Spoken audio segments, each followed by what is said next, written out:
시편 50편 15절 같이 한번 읽어볼까요? 시작.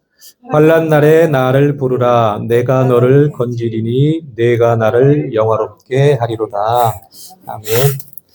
네, 우리 혹시 본인이 환난 또는 어려움에 처해 있다고 생각하시는 분이 있으면 하나님을 부르라고 하십니다. 그러면 건져내시고 그 과정을 통해서 하나님께서 영화롭게 하신다 이렇게 말씀하시는데 이 말씀이 우리에게 적용되기를 소망합니다. 네. 자, 이게 이렇게 됐군요. 자, 우리 지난주에 이제 세대주의에 대해서 이제 조금 살펴보다가 말았죠. 근데 이게 익숙하지 않아서 미안합니다. 이게 원래 이러면 안 되는데 회사에서 이러면 어떻게 되죠? 회사에서 이러면 잘립니다. 네, 잘려요. 이 교회는 더 철저하게 준비해서 해야 되는데 빠져가지고 네, 그런 것 같습니다. 세대주의 전체에서 잠깐 지난주 했던 것 짧게 이렇게 설명을 하면 복습을 할까요?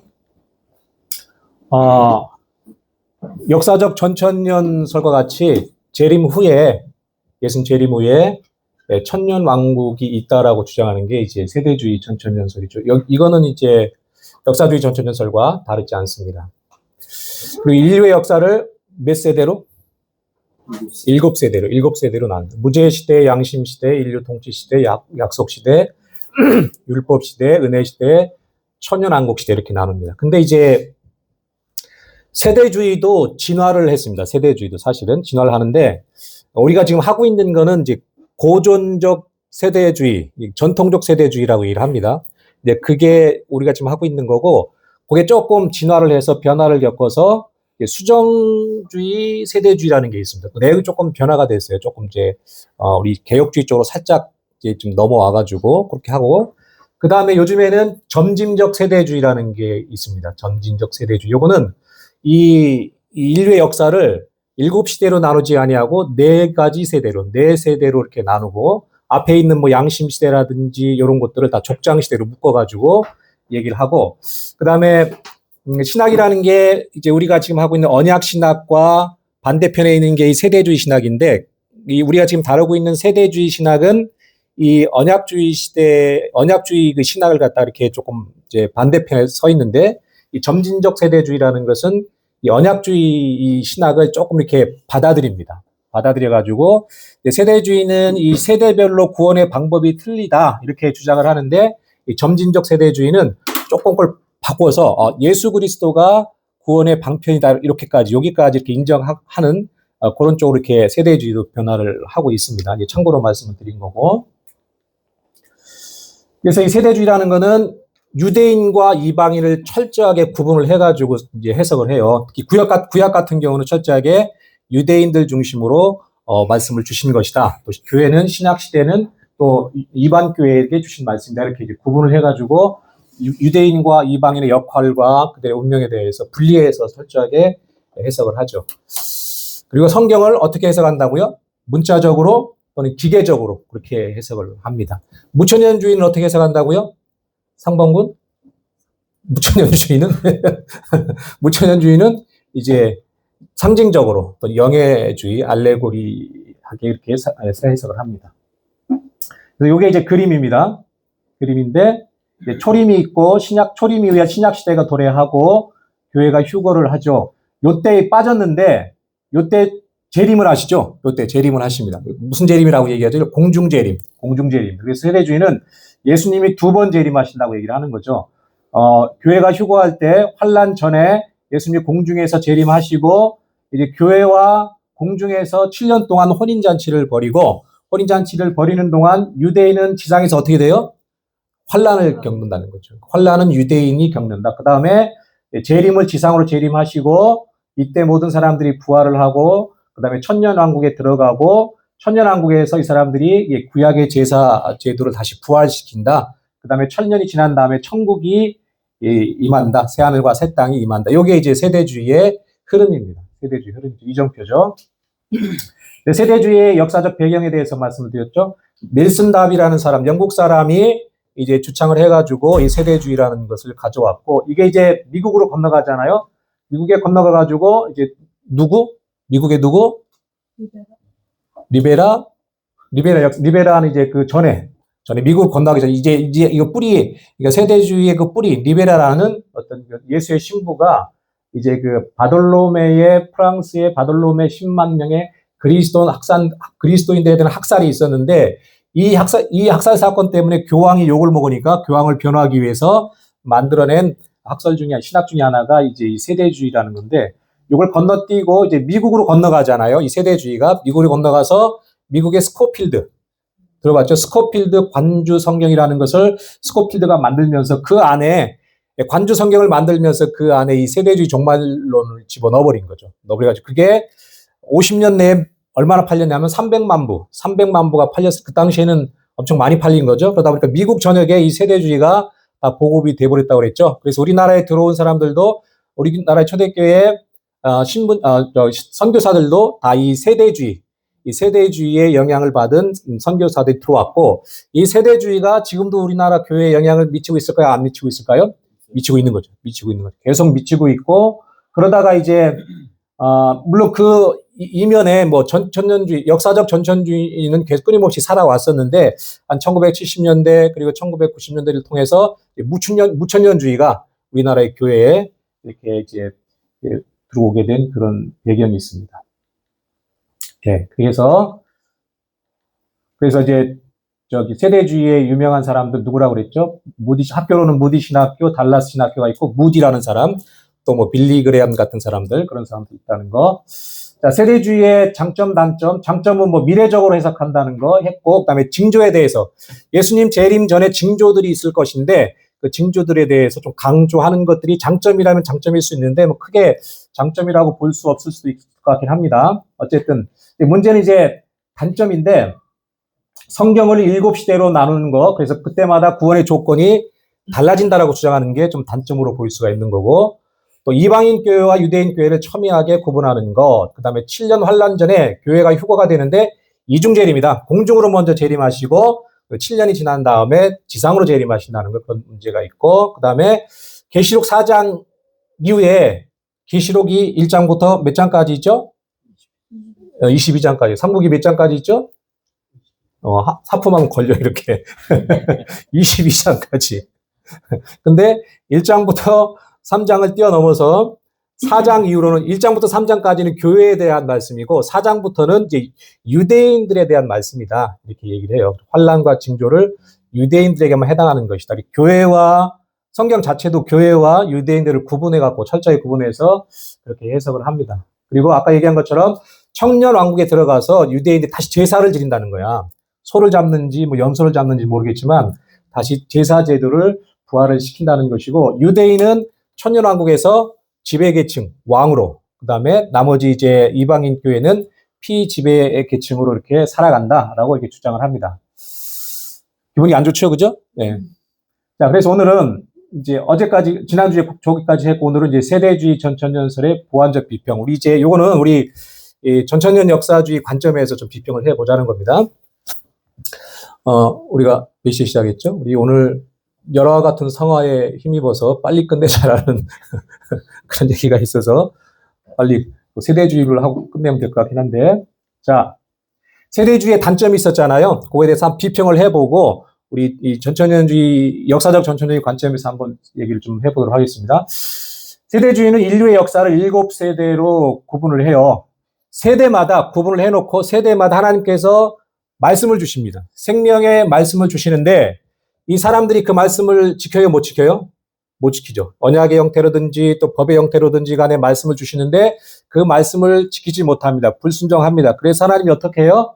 불순종하니까 심판을 당하죠. 심판합니다. 그래서 뭐 노아의 홍수라든지 그런 심판을 당하고, 그 다음에 또 새로운 말씀을 주신다는 거예요. 새로운 약속을 주셔서 구원의 경륜 어렵죠. 그냥 구원의 경영, 경영이라고 이해하시면 돼요. 구원의 경영. 하나님께서 구원을 이루어 가시는데 그걸 경륜이라고 얘기하는데, 세대마다 다르다. 세대마다 다른데 하나님의 말씀을 한 세대에게 말씀을 주셨는데 그걸 못 지켰어. 그러니까 심판하고 또 새로운 말씀을 또 주시는 거야. 또 못 지켰어. 또 주시는 거야. 그러다가 누구까지 온 거예요? 예수님까지 왔다. 그렇게 이제 이 사람들이 주장을 하는 거죠. 그런 것 같아요? 아닌 것 같아요. 그죠? 얼핏 들어도 조금 뭔가 좀 깨름직하죠. 네.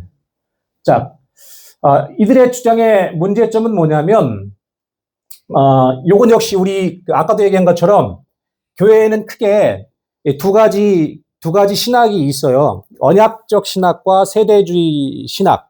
그 칼빈주의라든지 알미니안주의라든지 민중신학이라든지 해방신학 같은 그 밑에 포함되는 것들이고, 큰 줄기는 언약 신학과 세대주의 신학인데, 이 언약 신학의 관점에서 봤을 때 언약 신학이라는 건 뭐냐면, 언약 신학이라는 게 뭘까요? 언약 신학.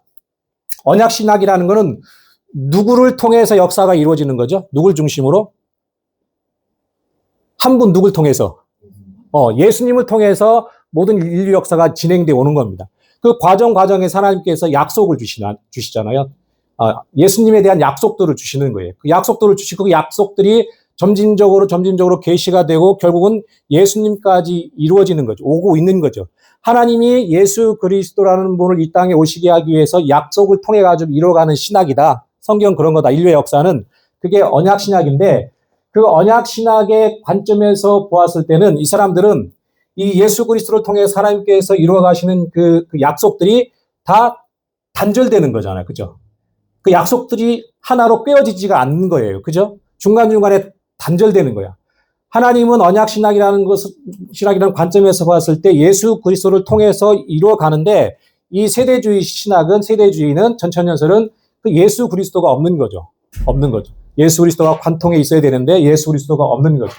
그래서 예수 그리스도를 통한 구속의 연속성을 끊어버리는 그런 문제를 안고 있습니다. 언약신학적 관점에서 비평을 하면 그렇다는 얘기입니다. 이해가 되나요? 무슨 말인지? 예. 자, 그 다음에 이방인 교회와 유대인 교회의 구분 문제입니다. 세대주의자들은 일단 유대인과 이방인도 구분을 하고 또 유대인 교회와 또 이방인 교회도 구분을 해요. 근데 이 이방인과 유대인들을 구분하는 것은 뭐 그들 나름대로는 이게 뭔가 이렇게 증거를 대겠지만 보면은 성경적인 증거를 통해서 봤을 때 그렇게 크게 지지를 받지 못한다고 볼 수가 있습니다. 자, 성경을 보면 이렇게 되어 있습니다. 함께 한번 읽어봅시다. 시작. 그러므로 회개에 합당한 열매를 맺고 속으로 아브라함이 우리 조상이라고 생각하지 말라. 내가 너희에게 이르노니 하나님이 능히 이 돌들로도 아브라함의 자손이 되게 하시리라. 뭐로 하나님이 아브라함의 자손이 되게 하신대요? 돌들로도. 그러니까 유대인이라는 어떤 그 존재 자체가 그렇게 특별하지가 않다는 거야. 성경 말씀은. 그죠? 특별하지가 않다는 겁니다. 니들이 아브라함이 우리의 조상이야라고 자랑하지 말랍니다.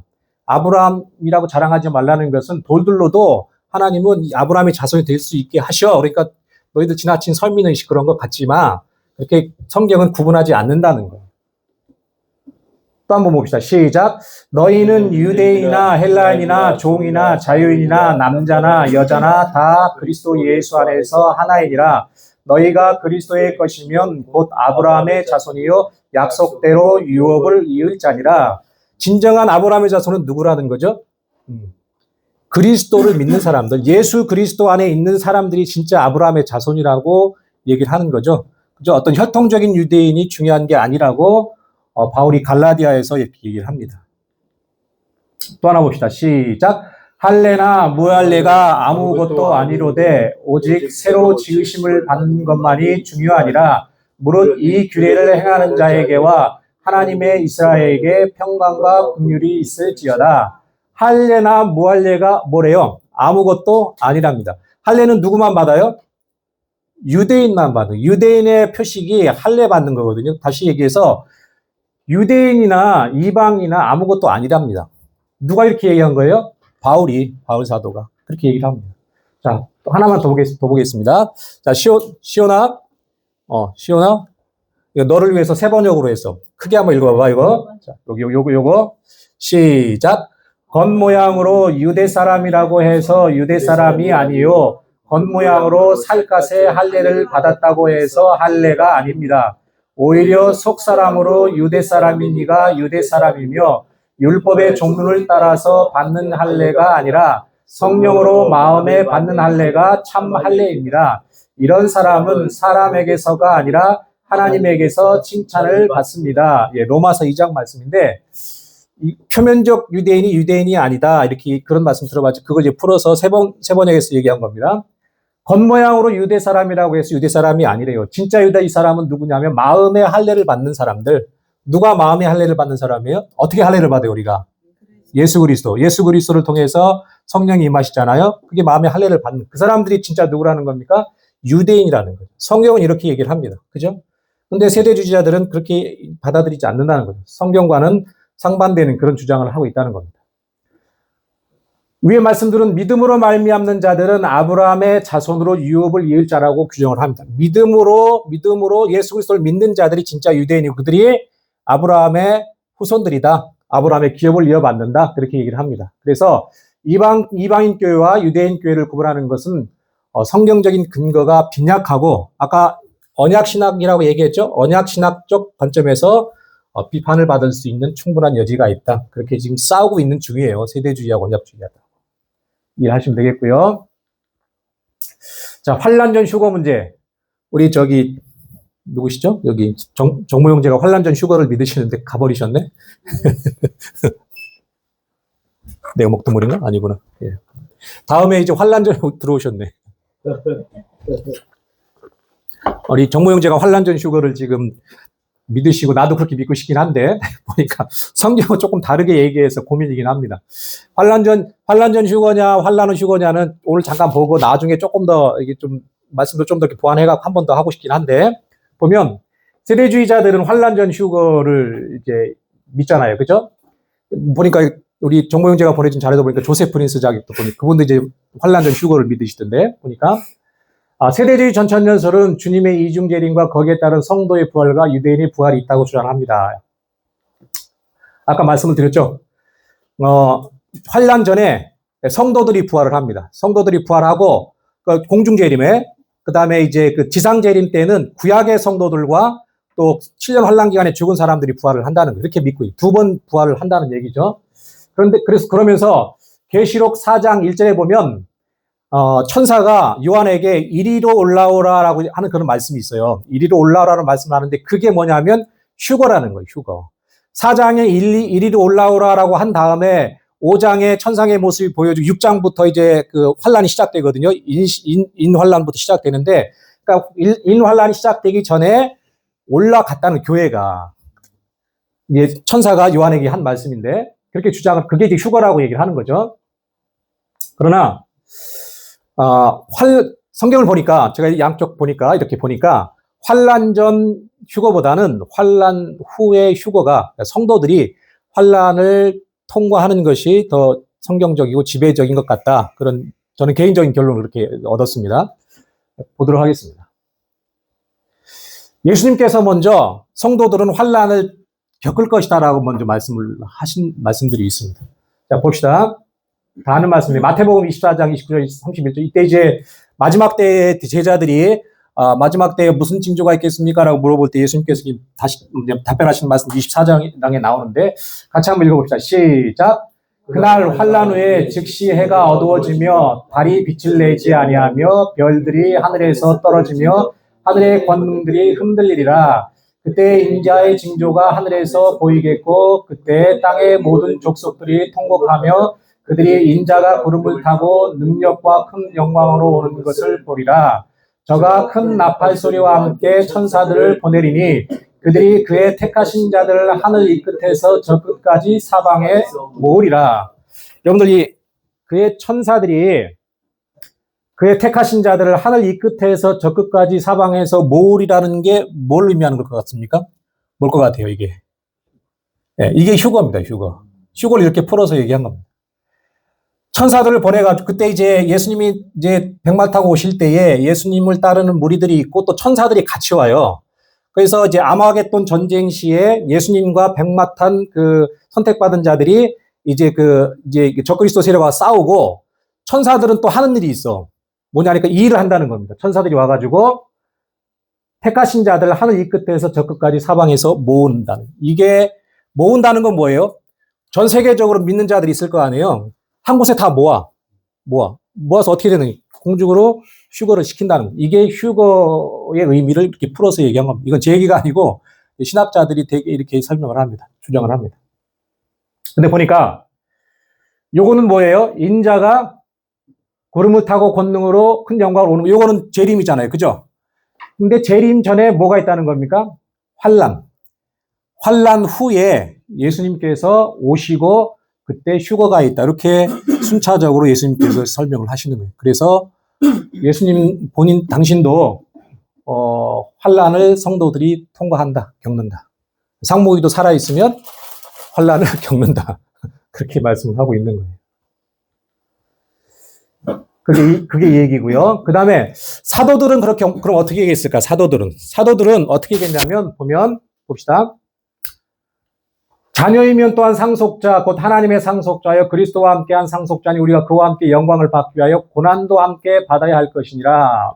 이제 바울이 로마서 8장에 이렇게 얘기했고요. 그 다음 나 요한이 얘기한 겁니다. 너희 형제 예수의 환난과 나라와 참음에 동참하는 자라 하나님의 말씀과 예수를 증언하였으므로 말미암아 반모라 하는 섬에 있었더니 이렇게 얘기를 합니다.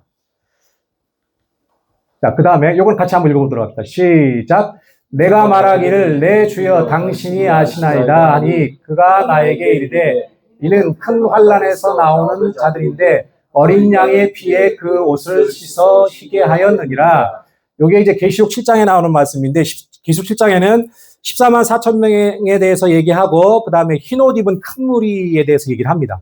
흰옷 입은 큰 무리에 대해서 얘기할 때 천사가 요한에게 이게 누굴 것 같으니 물어보니까 난 몰라요. 당신이 아십니다. 이렇게 얘기를 하죠. 그랬더니 설명을 해주는 거예요. 누구냐면 그 사람들은 큰 환란에서 나오는 자들이야 이렇게 얘기를 합니다. 이걸 누구라고 얘기할 수 있을 것 같아요? 큰 환란에서 나오는 사람들, 택함받은 구원받은 성도들을 얘기하는 거죠. 그들을 미리 보여주는 거예요. 계시록 7장에서 미리 보여주는데 보니까 그들이 구원받은 사람들인데 어디에서 나왔다고요? 큰 환란에서 나왔다라고 얘기를 합니다. 환란을 통과했다, 환란을 겪었다라고 요한계시록 7장에서 얘기를 하고 있는 거죠. 이상을 살펴보면 사도들이 전하는 신앙의 원리가 있습니다. 사도들이 전하는 신앙의 원리는 뭐냐면 우리 그리스도인들은 영광을 얻을 거야. 영광의 자리에 이를 거야. 근데 그 전에 무엇을 통과해야 된다고 얘기하죠? 사도들은 환란이 있어. 고난도 있어. 그래서 인내하고 참아야 돼. 성도의 인내가 여기 있느니라. 사도들은 서신서라든지 복음서를 보면 성도들에게 환란이 있지 않다. 성도들은 환란이 피해간다라고 얘기하지 아니하고 성도들은 반드시 환란을 고난을 겪고 통과해야 된다라고 이렇게 얘기를 합니다. 근데 세대주의자들은 요한계시록 4장 1장에 이리로 올라오라 그런 성경 구절과 또 이분들은 뭘 가지고 얘기하냐면 소돔과 고모라 있잖아요. 소돔과 고모라에서 이제 누가 나오죠? 롯이 아브라함 조카가 롯이 탈출하잖아요. 그러니까 구원받은 의인들은 환란을 하나님께서 면하게 해주신다라고 그 증거로 삼습니다. 또 어떤 증거로 삼을까요? 홍수 사건에서도 의인들은 구원을 받는다. 어떻게 성도들이 교회가 환란으로 들어갈 수 있도록 그렇게 하나님께서 내버려 두시느냐? 그렇지 않다라고 얘기를 하는데 조금 부족한 것 같아요. 뭔가 그 말씀들을, 그 사건들을 갖다가 성도들이 환란을 통과하지 않는다라고 주장하기에는 조금 더 부족한 것 같다라는 그런 느낌이 있습니다. 어쨌든 그 사람들 그렇게 주장하는데 성경은 대부분이 지배적으로 성도들은 환란을 겪을 거야, 통과할 거야 이렇게 주장하고 있습니다. 그 다음에 이제 이중재림 문제인데요. 이 사람들이 7년 환란 전에 예수님이 공중으로 재림하시고 그 다음에 지상으로 7년 후에 재림하시는데 이걸 이중재림이라고 얘기하는데 근데 보니까 성경에는 이중재림이라는 그런 말씀이 나오지를 않아요. 자, 봅시다. 데살로니가전서 4장 16절 17절이 휴거에 대해서 하신 말씀인데 같이 한번 읽읍시다. 졸리니까. 시작.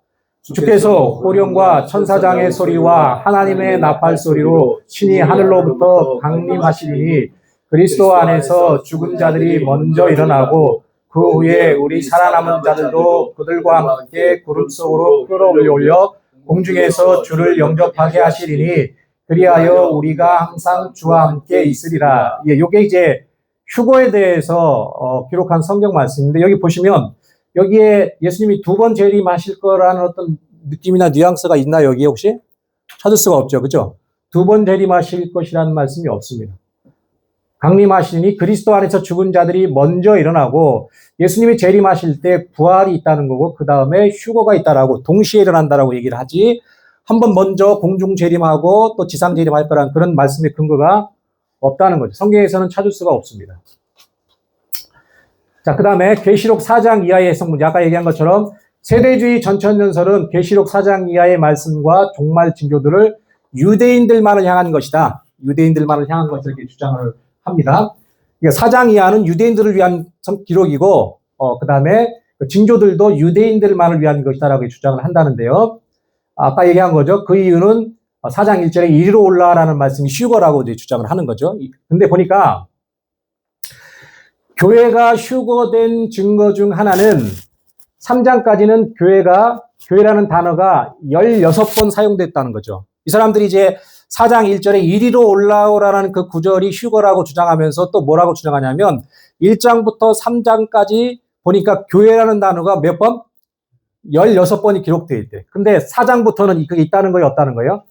4장 이후로는 한 번도 교회라는 단어가 없다는 거예요. 그러니까 교회가 어떻게 됐다는 거예요? 휴거됐기 때문에 교회라는 단어가 안 쓰였다는 거예요. 이렇게 주장을 하는 거예요. 근데 보니까 이제 반론을 제기를 하면 이렇습니다. 예수님의 재림 장면과 4장 1절을 비교하는 것은 같은 장면으로 보기가 좀 어렵다는 거죠. 이분들이 계시록 4장 1장에 이리로 올라오라는 것을 휴거의 장면이라고 이렇게 이제 주장을 하는데 실제로 예수님이 재림하시는 장면들에 기록된 성경 말씀과 요 말씀과를 비교를 해보니까 좀 다르다라는 거예요. 요걸 휴거로 보기가 어렵다는 거예요. 예를 들면 이렇습니다. 재림 장면, 데살로니가 전서 4장 10절에 보면은 재림 장면에 어떤 단어들이 쓰였냐면 호령, 천사장의 소리, 하나님의 나팔 소리, 그 다음에 각 사람의 눈이 그를 보겠고 그를 찌른 자들도 볼 것이요 땅에 있는 모든 족속이 그로 말미암아 애곡하리니. 요게 예수님이 재림하실 때의 광경이에요. 좀 구체적으로 광경이 되어 있죠. 그죠? 호령 소리가 있고 천사장의 소리가 있고 하나님의 나팔 소리가 났고 모든 사람들이 그를 보겠고 찌른 자도 보고 모든 족속들이 애곡하는데 뭐 할 때요? 예수님이 재림하실 때. 근데 4장 1절은 어떻다는 거예요? 그냥 뭐라고 되어 있냐면 나팔 소리 같은 음성 이렇게 되어 있습니다. 집에 가서 한번 찾아보세요. 4장 1절에 그냥 나팔 소리 같은 음성 이렇게만 나와 있는데 이게 휴거라는 거죠. 근데 비교해 보니까 비슷한 것 같아요? 안 비슷한 것 같아요? 좀 다르죠? 확연히 다릅니다. 이걸 갖다가 이거하고 똑같은 장면이라고 보기에는 너무 무리가 있는 거죠. 그래서 요거를 휴거의 장면으로 보기에는 좀 문제가 있다 이렇게 반박을 할 수가 있습니다. 그 다음에 성경은요, 성도들이 휴거된 뒤에 항상 주와 함께 있으리라 이렇게 묘사를 합니다. 근데 4장 1절, 이 세대주의자들이 이 휴거 장면이라고 주장하는 이리로 올라라는 그 말씀은 사도 요한이 환상을 보기 위해서 천상에 그냥 끌려 올라가는 그런 장면이라는 거죠. 그죠? 왜 그러냐면 2절에 보면은 4장 1절에 이리로 올라오라고 말씀하고 2절에 보면은 그 요한이 성령에 감동되어라는 말씀이 나옵니다. 연결해서 볼 것 같으면 영이 성령에 감동되어서 끌어올려져 가지고 환상을 보았다라고 하는 것이 합리적인 해석이라는 거죠. 그죠? 또 하나 반론은 뭐냐면 요한이 휴거된 것이 맞다면 요한이 4장 1절에서 휴거됐다면 휴거됐으면 이 땅에 요한이 있어요, 없어요? 없는데 그러면 그 이후에 성경 5장부터 22장까지는 요한이 어떻게 기록을 할 수 있겠느냐는 거죠. 반론하는 사람. 이 땅에 없는데, 휴거돼서 없는데, 그렇게 주장을 합니다. 자, 그 다음에, 교회라는 용어가 아까 3장까지는 몇 번? 16번. 그 이후에는 없다고 나와 있잖아요. 근데, 반론 이렇게 제기할 수가 있습니다. 교회라는 용어가 사용되지 않는 것도 별 문제가 되지 않는다. 왜 그러냐면, 교회와 같은 의미인 성도라는 용어는 4장 이후에도 곳곳에서 사용되었고, 어떻게 사용되냐면 어린 양의 신부라든지 해를 입은 여자라든지 같은 용어로 교회에 대해서 다른 용어로 표기해서 기록이 되어 있다는 거죠. 교회라는 말로 꼭 적시가 되지 않았지만 교회를 의미하는 다른 용어들이 4장 이후에도 곳곳에 많이 나오기 때문에 이들의 주장에는 문제가 있다. 이렇게 반론을 할 수가 있습니다. 그 다음에 중요한 거는 계시록은요, 시작부터 끝까지 교회를 위해서 기록되었다고 강조를 합니다. 보면 1장이죠. 이르되 한 다음에 7교회에 보내라 하시기로. 요한계시록을 적어서 누구에게 보내라는 거예요? 교회에 보내라는 거죠. 요한계시록은 누구한테 주시다는 거예요? 교회한테. 유대인들한테가 아니고 교회한테 주셨다는 얘기예요. 또 이건 1장 1절인데 요한계시록을 다 적은 22장 16절에 보니까 또 뭐라고 나와요? 나 예수는 교회들을 위하여 내 사자를 보내어 이것들을 너희에게 증언하게 하였노라. 22장 앞절까지 다 쓴 다음에 누구를 위하여 적었다고 얘기하는 거예요? 교회를 위하여, 교회를. 그러니까 교회에게 주신 말씀이라는 거죠. 근데 세대주의자들은 아니라는 거잖아요. 유대인들에게 줬다는 거잖아요. 그러니까 이 성경 말씀과 안 맞는 거죠. 그죠? 그래서 그들의 주장은 조금 문제가 있다. 이렇게 보시면 되겠습니다. 아이고. 시간이 많이 갔네, 생각보다. 그죠? 맞지. 계속 하지. 예? 이게 조금만, 요것만 하면 끝날 것 같아요, 요것만. 그 다음에 세대주의자들은 천년 왕국에 들어가면 유대인들이 제사를 한다고 다시 이제 부활시킨다고 주장을 합니다. 왜 그렇게 얘기하냐면, 천년 왕국이라는 데는 유대 왕국이 재현되는 곳이다. 다윗의 왕국이 부활하는 곳이다라고 얘기를 하는 거죠. 하나님께서 유대인들에게 끊임없이 메시아 왕국, 천년 왕국, 너희들이 세상을 다스리는 왕국을 줄 거야라고 약속을 하셨다는 거잖아요. 근데 그곳이 천년 왕국이라는 거예요. 그러니까 그곳에서도 다윗의 왕국이 부활하는 것처럼 다윗 왕국 때에 제사가 있었던 것처럼 그때에도 제사가 있어야 된다 이렇게 주장을 하는 거죠. 그렇죠? 근데 이들의 주장은요, 성경적인 지지를 받지를 못합니다. 고린도전서 1장 24절에 보니까 이렇게 말씀해요. 봅시다. 시작. 오직 부르심을 받은 자들에게는 유대인이나 헬라인이나 그리스도는 하나님의 능력이요 하나님의 지혜니라. 예. 뭐라고 얘기합니까? 오직 부르심을 받은 자들에게는 유대인이나 헬라인이나 그리스도는 하나님의 능력이요 하나님의 지혜니라. 이 말씀에서 키워드는 뭡니까? 그리스도는 교회에게만 능력이나 지혜가 아니라 유대인에게도 지혜와 능력입니다. 다 포함한다는 거예요. 그죠? 따로 구분하지 않는다는 거예요. 예수님 안에서 유대인과 이방인은 다 통일됩니다. 오직 예수 그리스도만이 구원의 길이고 방편이라는 것입니다. 또 법조문으로 된 계명의 율법을 폐하셨으니 이 둘로 자기 안에서 한 세 사람을 지어 화평하게 하시고 또 십자가로 이 둘을 한 몸으로 하나님과 화목하게 하려 하심이라 원수된 것을 십자가로 소멸하시고 이렇게 얘기합니다. 법조문으로 된 계명의 율법을 폐하셨대요. 누가요? 누가 폐하신 거죠? 예수님이 폐하신 거죠. 그죠? 예수님이 폐하신 거죠. 그래서 예수님으로 말미암아 이방인과 유대인이 하나가 됐다는 말씀입니다. 예수님 안에서는 이방인과 유대인이 구별이 없다는 거예요. 통일되게 하셨다는 겁니다. 그게 맞습니다. 여러분들이 자꾸 이 성경 구절을 찾는 이유가 뭐죠? 왜 자꾸 성경 구절을 구창하게 자꾸 띄워주고 읽고 그럴까요? 그렇지. 우리는 성경대로 믿어야 돼. 누구의 주장이나 주의를 따르는 게 아니라 성경대로 믿어야 되고, 전천년주의, 무천년주의, 후천년주의, 또 세대주의가 있는데, 우리는 지금 어떤 작업을 하고 있냐면 어떤 것이 가장 성경적인가를 지금 우리가 지금 살펴보고 있는 거예요. 그래서 성경 구절을 자꾸 띄워주는 거고, 보고서 이게 더 성경적이구나라고 하는 것을 우리가 결정을 해야 된다는 얘기입니다. 그래서 성경을 자꾸 띄워주는 거예요. 여기 없는 성경 구절들도 많이 있을 테니까 그것들은 여러분들이 성경을 직접 읽으셔야 돼. 읽으셔가지고 찾아서 이게 진짜 더 성경에 가깝구나. 물론 완전한 이론과 학설은 아닐 수가 있습니다. 그럼 우리는 어떻게 해야 돼요? 가장 성경에 가까운 학설을 취하는 게 우리의 차선책인 거죠. 그죠? 그래서 자꾸 성경을 자꾸 읽자고 얘기하는 거예요. 그러니까 눈 크게 뜨고 읽으셔야 됩니다. 상호이 같네요. 자. 요즘 이겁니다. 예수 그리스도를 통해서 율법이 완성이 되었습니다. 구약시대, 신약시대, 천년왕국시대 모두 그리스도를 통해 성취된 하나님의 언약 안에 있는 것입니다. 그런데 또다시 율법적인 제사가 왜 필요하냐는 거죠. 율법적인 제사를 다시 끌어온다는 것은 무엇을 부정하는 거예요? 예수님의 십자가 부활을 부정하는 행위가 된다는 거죠. 왜 또 굳이 제사를 드리냐는 것입니다. 하나님의 언약 차원에서 구속사적인 차원에서는 우리는 받아들일 수 없는 거죠. 또한 천년왕국에 대해 직접적으로 기록한 계시록 본문에 천년왕국에 대해서 직접적으로 기록한 본문이 계시록 20장 1절부터 6절인데 거기에 제사 제도가 부활할 거야라고 하는 어떤 일말의 암시도 없다는 거예요. 천년왕국에 대해서 생각할 때 신약에서. 그래서 우리는 이들의 견해를 받아들일 수가 없는 겁니다. 예, 이상으로 세대주의에 대해서 개괄적으로 살펴봤는데 종말론은 몇 가지가 있죠? 정리하면 종말론은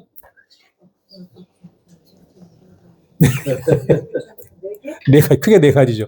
역사적 전천년주의 순서대로, 그 다음에 우리 순서대로, 그 다음에 후천년주의는 보수주의와 자연주의가 있지만, 그 다음에 세대주의 전혀 크게 네 가지가 있습니다. 여기에 대한 개요를 우리가 살펴봤고, 장단점을 살펴봤고, 성경적인 근거를 가져봤습니다. 여러분들은 어떤 게 가장 마음에 끌립니까? 네? 바꿔 얘기해서 어떤 게 성경적인 것 같아요? 성경 구절을 봤는데, 전에도 얘기했지만 저는 이제 무천년주의를 가리키는 신학교에서 배웠기 때문에 특히 종말론에 대해서 거기서 잘 알려주지도 않아요. 살짝 지나가는데 그 무천년주의의 그 베이스 안에서 그 신학 안에서 공부도 하고 또 같이도 했는데 나름 이제 좀 의문을 가지고 보다 보니까 무천년주의의 문제점이 좀 많이 있더라. 많이 있고 그래서 살펴보지 못했던 세대주의나 전천년을 봤더니 저는 나름대로 그래도 성경에 가장 가까운 것은 역사적 전천년주의가 가장 성경에 가깝다. 실제적으로 이 땅에 천년 왕국이 존재한다라고 그렇게 저는 그야말로 전향을 했습니다. 신학적인 전향인지 그렇게 했습니다. 그게 맞는 것 같고 우리 시온이 아빠가 얘기한 것처럼 전천년을 믿었다가 무천년이 되면 미칠 게 없잖아요, 그렇죠? 근데 무천년이었다가 전천년이 되면 또 낭패를 당할 수가 있잖아요. 인간적인 얘기고 어찌됐든지 성경을 아직도 저는 보다 보니까 또 봐야 될 책도 많고 주장도 많고 전천년주의 안에서도 막 의견들이 갈리고 너무 복잡하다. 그래서 막 책을 집어 던지고도 싶었는데 어쨌든 너무 복잡해. 너무 주장들이 많아요. 네, 주장들이 많은데 그럼에도 불구하고 이 역사적 전천년주의가 가장 성경적이고 좀 합리적인 주장이다 이렇게 생각이 되어서 저는 그렇게 믿고 있습니다. 그럼 여러분들은 네 가지 학설에 대해서 들은 거를 토대로 나름대로 결정을 하시고 또 그렇게 신앙생활을 하시면 될 것 같습니다. 자, 오늘 여기까지 하고 다음 주에는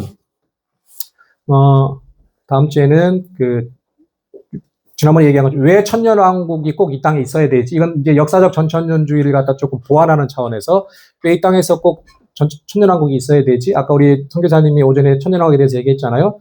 그런 논리로 꼭 이 땅에 천년왕국이 있어야 되는 이유를 어떤 그 신학자가 덴버 신학교의 정성욱이라는 조직신학 교수님이 쓴 책이 있는데 좀 쉽게 써 있어가지고 잠깐 소개하는 시간을 갖고 그렇게 준비를 해보도록 하겠습니다.